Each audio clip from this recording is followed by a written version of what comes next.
Hello friends, this is Bhumika from Atmiya Institute of Technology and Science for Diploma Studies, Rajkot. In today's session, we will discuss about how you can use reset and hidden input fields in PHP. Reset input field. This field creates a button in the form. તમે જ્યારે કોઈ પણ ફોર્મની અંદર input ટાઈપની અંદર reset use કરો છો એટલે કે input type equal two reset આવું જ્યારે તમે ફોર્મમાં યુઝ કરો છો ત્યારે ફોર્મની અંદર એક બટન ક્રિએટ થાય છે. Whenever this button is pressed, all the current content of form elements is cleared and all the form elements are loaded with the default values.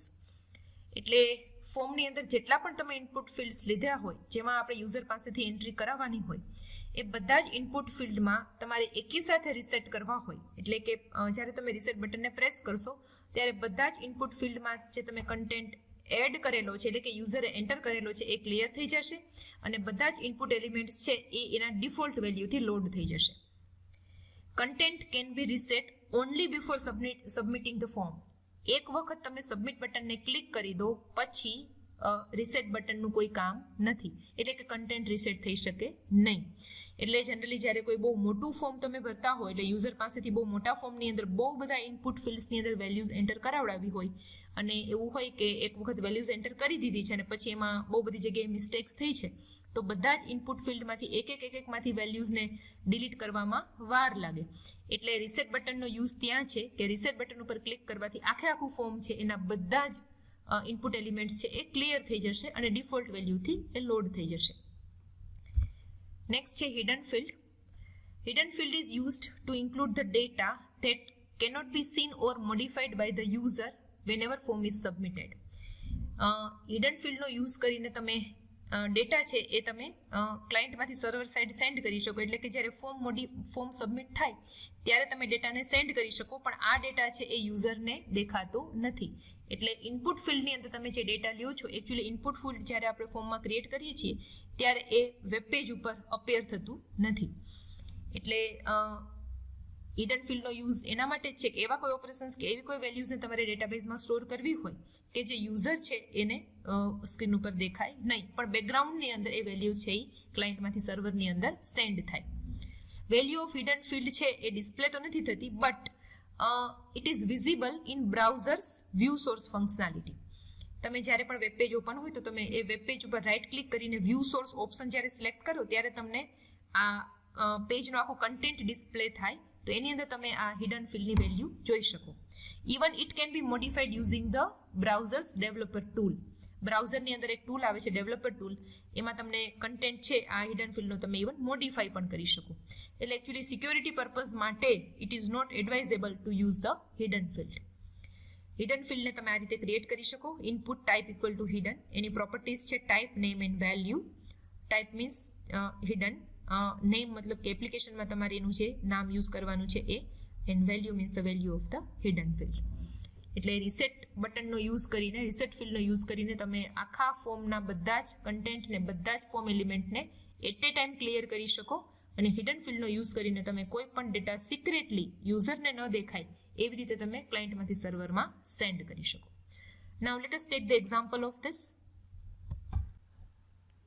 Go to your XAMPP folder first, start your XAMPP control panel and start your Apache service. Then go to your htdocs folder and create a new file here. હવે આપણે અહીંયા એક પેજની અંદર reset અને hidden field create કરવાના છે અને બીજા પેજની અંદર આપણે વેલ્યુઝને પ્રિન્ટ કરાવવાની છે. સો take the HTML tag, then body tag, then form tag. Define the action field, action equal to say target.php. Now take the username, input, type equal to text, name equal to uname. Take a break here, then create the password field.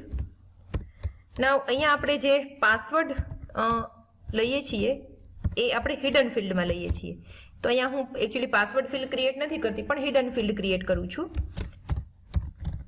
Name equal to pass હવે hidden field છે એ screen ઉપર display તો થતું નથી, મતલબ create તો થતું નથી, એટલે હું અહીંયા જ એની વેલ્યુને પાસ કરાવડાવી શકું. સે ઇન્ડિયા, એટલે હિડન ફિલ્ડ ક્રિએટ કર્યું છે અને એની વેલ્યુ આપણે અહીંયા જ ડિફાઇન કરી દીધી છે. આ ફિલ્ડ જે છે એ સ્ક્રીન ઉપર ક્રિએટ થશે નહીં. નાઉ નેક્સ્ટ આપણે એક એડ્રેસ બી એન્ટર કરાવડાવીએ. એડ્રેસ છે મલ્ટીલાઇન ડેટા છે, જેના માટે આપણે ટેક્સ્ટ એરિયા ટેગનો યુઝ કરી શકીએ. ટેક્સ્ટ એરિયા એમાં બે એટ્રીબ્યુટ્સ છે. રોઝ છે 10, કોલમ્સ માટે કોલ્સ સે 20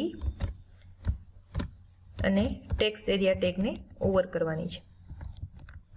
ટેક્સ્ટ એરિયા. હવે અહીંયા આપણે એક સબમિટ બટન લેવાનું છે. Input type equal to submit, name equal to SB, value equal to submit. અહીંયા ટેક્સ્ટ એરિયા પછી આપણે એક બ્રેક એડ કરી દઈએ. બ્રેક. હવે અહીંયા આપણે ફોર્મને એન્ડ કરીએ છીએ.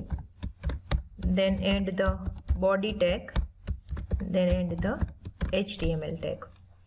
એટલે અહીંયા આપણે એક ટેક્સ્ટ ફિલ્ડ ક્રિએટ કર્યું છે, એક હિડન ફિલ્ડ ક્રિએટ કર્યું છે અને એક ટેક્સ્ટ એરિયા એડ્રેસ એન્ટર કરાવવા માટે, મલ્ટીલાઇન ડેટા એન્ટર કરાવવા માટે ટેક્સ્ટ એરિયા ટેગનો યુઝ કર્યો છે. હવે અહીંયા હું ટેક્સ્ટ એરિયાની અંદર એક ડિફોલ્ટ વેલ્યુ આપી દઉં છું. સે રાજકોટ. આ મારી ડિફોલ્ટ વેલ્યુ છે અને ટેક્સ્ટની વેલ્યુ છે એ બ્લેન્ક છે. આપણે અહીંયા એ જોવાનું છે કે આપણે જ્યારે હું રીસેટ બટન ક્રિએટ કરું છું, એટલે કે રીસેટ બટન પ્રેસ કરું છું ત્યારે વેલ્યુઝ છે ક્લિયર થાય છે, મતલબ કે બધા જ કંટ્રોલ ક્લિયર જ થઈ જાય છે એવું નથી, પણ ડિફોલ્ટ વેલ્યુથી લોડ થાય છે. હવે અહીંયા આપણે એક રીસેટ બટન પણ ક્રિએટ કરવાનું છે. Input type equal two reset, name equal to RS, value equal to reset. એટલે એક સબમિટ બટન ક્રિએટ કર્યું છે અને એક રીસેટ બટન ક્રિએટ કર્યું છે અને અહીંયા એક હિડન ફિલ્ડનો આપણે યુઝ કર્યો છે. નાઉ સેવ ધ ફાઇલ વિથ સે reset.html. હવે મારે ફાઇલ ક્રિએટ કરવાની છે target.php. Open the new file, write down the PHP code here. હવે અહીંયા મારે પ્રિન્ટ કરાવવાનું છે echo user name is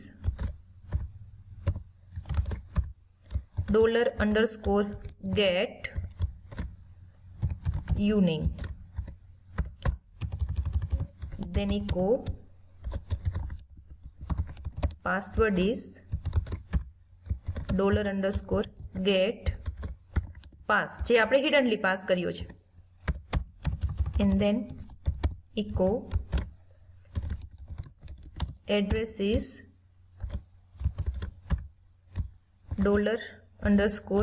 $_get. હવે આપણે ત્યાં નેમ પ્રોપર્ટી લીધી નથી, હું અહીંયા ADDR લઈ લઉં છું અને ત્યાં પછી આપણે એડ કરી દઈએ છીએ.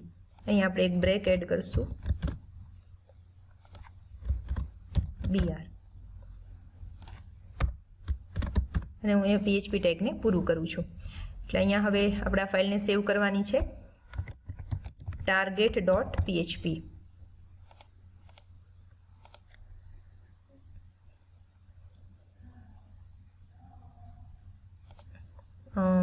આપણી જે ઓરિજિનલ ફાઇલ છે reset.html એને ઓપન કરીએ.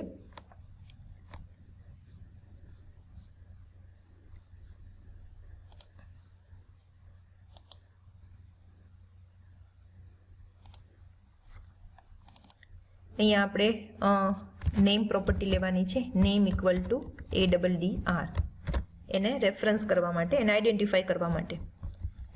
So this is my first file reset.html અને second file is the target.php, જેમાં આપણે ત્રણેય વેલ્યુને પ્રિન્ટ કરાવીએ છીએ. હવે અહીંયા આપણે અલગ અલગ પેજની અંદર અલગ અલગ ટેબમાં પ્રિન્ટ કરાવીએ, જેથી આપણે જે ચેક કરવું છે કે ડેવલપર ટૂલમાંથી કેવી રીતે હિડન ફિલ્ડને આપણે ચેન્જ કરી શકશું, વ્યૂ સોર્સમાંથી કેવી રીતે એને જોઈ શકશું. એટલે target equal to blank, target equal to blank રાખીએ છીએ એટલે રિસ્પોન્સ છે એ અલગ ટેબની અંદર જનરેટ થશે. Now open your browser, right down localhost/reset.html. તો અહીંયા તમે જોઈ શકો છો આપણે ટેબલ ટેગનો યુઝ નથી કર્યો એટલે અલાઇનમેન્ટ પ્રોપર નથી આવતું. અહીંયા મારી વેલ્યુ છે સે આત્મીય. અહીંયા ડિફોલ્ટ વેલ્યુ રાજકોટ છે જેને હું ડિલીટ કરીને નવી વેલ્યુ રાખી શકું. સે આત્મીય રાજકોટ. હવે હું જ્યારે સબમિટ બટન ઉપર ક્લિક કરીશ ત્યારે અહીંયા વેલ્યુઝ મેં બે જ એન્ટર કરાવી છે, આત્મીય અને રાજકોટ. સી આપણે અહીંયા જે કેપ્શન ક્રિએટ કર્યું છે પાસવર્ડ એ પણ ક્રિએટ કરવાની જરૂર નથી, બિકોઝ આપણે પાસવર્ડ છે એન્ટર નથી કરાવતા, એટલે તમે એને ત્યાંથી ડિલીટ કરી શકો. અને હવે હું જ્યારે મારા પેજને રિફ્રેશ કરીશ, બિકોઝ આપણે એડ્રેસ અને યુઝર નેમ બે જ અત્યારે એન્ટર કરાવીએ છીએ, પાસવર્ડ આપણે હિડનલી પાસ કરીએ છીએ. તો અહીંયા હું કરાવડાવી શકું આત્મીય રાજકોટ, જે મેં વેલ્યુને ચેન્જ કરી છે ડિફોલ્ટ વેલ્યુને. જ્યારે હું સબમિટ બટન ઉપર ક્લિક કરું છું ત્યારે નેક્સ્ટ પેજ ઉપર મને યુઝર નેમ, પાસવર્ડ અને એડ્રેસ ત્રણેય મળે છે. જ્યારે મેં આગળના પેજની અંદર ઓનલી યુઝરનેમ અને એડ્રેસ જ એન્ટર કરાવડાવ્યું છે, પાસવર્ડ છે મેં હિડનલી સેન્ડ કર્યો છે. હવે આ પેજ જે છે એ પેજની અંદર જ્યારે હું રાઇટ ક્લિક કરીને વ્યૂ સોર્સ કરીશ, વ્યૂ પેજ સોર્સ, ત્યારે આ વ્યૂ પેજ સોર્સની અંદર તમે અહીંયા જોઈ શકશો વેલ્યુની અંદર મને ઇન્ડિયા હું જોઈ શકું છું, એટલે કે હિડન ફિલ્ડ છે અહીંયા વિઝિબલ થાય છે. એટલે વ્યૂ સોર્સની અંદર તમે હિડન ફિલ્ડને જોઈ શકો. નેક્સ્ટ આ જે પેજ છે એનું જે ડેવલપર ટૂલ છે, એટલે કે તમે અહીંયા ઓપ્શન્સમાં જઈ શકો, then go to more tools and developer tools. તો અહીંયા ડેવલપર ટૂલની અંદર તમે અહીંયા આખા ફોર્મનું જે કોડિંગ છે તમને વિઝિબલ થશે, અને આ જે વેલ્યુ ફિલ્ડ છે એને તમે અહીંયા મોડિફાઈ પણ કરી શકશો. જેમ કે અહીંયા હું ઇન્ડિયા છે એને ચેન્જ કરીને વેલકમ કરી દઉં છું, પ્રેસ ધ એન્ટર, એટલે અહીંયા મેં હિડન ફિલ્ડની વેલ્યુ છે એ ચેન્જ કરી દીધી છે. હવે તમે ફરીથી જ્યારે સબમિટ બટન ક્લિક કરશો અને બીજા પેજ ઉપર જશો ત્યારે તમે જોઈ શકો છો કે અહીંયા પાસવર્ડની વેલ્યુ છે એ ચેન્જ થઈ ગઈ છે. ધેટ મીન્સ હિડન ફિલ્ડ છે એ યુઝરને ડિસ્પ્લે નથી થતું, બટ એ સિક્યોરિટી પર્પઝ માટે યુઝ કરવું એટલું એડવાઇઝેબલ નથી, બિકોઝ એ એડિટ થઈ શકે છે. નાવ અહીંયા સપોઝ હવે આપણે રિસેટ ફિલ્ડનો યુઝ જોવાનો છે. જ્યારે હું આ પેજને ફરીથી રન કરું છું ત્યારે હું સે આત્મીય અને આને બી હું ચેન્જ કરી દઉં છું, સે આત્મીય રાજકોટ. હવે હું જ્યારે રિસેટ બટન ઉપર ક્લિક કરું છું ત્યારે તમે જોઈ શકો છો કે બધી જ વેલ્યુ છે એ મેં જે વેલ્યુ એન્ટર કરી છે એ ક્લિયર થઈ જાય છે, અને કંટ્રોલ્સ જે છે એ ડિફોલ્ટ વેલ્યુથી લોડ થઈ જાય છે. એટલે અહીંયા યુઝર નેમ જે છે એ બ્લેન્ક થઈ જાય છે અને એડ્રેસ છે એ Rajkot. Rajkot is the default value for the address. એટલે રિસેટ બટનનો યુઝ કરીને તમે કોઈ પણ કંટ્રોલ છે એને ક્લિયર કરીને એમાં ડિફોલ્ટ વેલ્યુ લોડ કરાવડાવી શકો. So this is how you can use reset and hidden input fields in PHP. Thank you.